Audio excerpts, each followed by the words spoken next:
Lots 28 and 29 from CSS HAMPSHIRES brought us a pair of crossbred boars. They're litter mates, money up, money's on, here to help.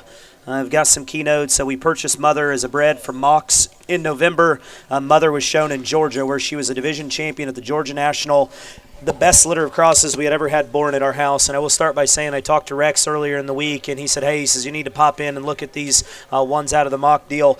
They put on here the best litter of crosses we've had coming from Cody. I think Rex feels the same kind of sentiment on this pair. And, man, look like mock hogs, honestly. I mean, just coming out of that mock bred deal. Pedigree makes sense on these for what they look like. I think the boar hog's got lots of quality just in terms of durability, density, and one that's still good from the side. And honestly, looks like he's still on his way up. I think that hog's skeleton is assembled real good, and he may not be just one of those that's throwing his head up and acting like a show hog out here, but just his natural posture and bend I think's very good. And this other one looks like he's still on his way up, a little sharper looking, a little more elevated about his front end, probably just a little more raw in terms of his muscularity.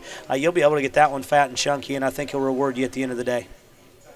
I agree. I think the big one's kind of ready to roll, but I darn sure wouldn't fall asleep on that off belt, because I think he's one that'll come back and probably impress you here in another 3 or 4 weeks. I think that's a very, very good show pig. And that thing may be skinny up high, and his lines may read just a little greener, but you watch him go away and look at him at the ground, that thing is definitely wide and stout, and he's got all the potential, I think, in the world. The big one's just, he's kind of ready to roll, and he's not hard to find. You're falling asleep on me.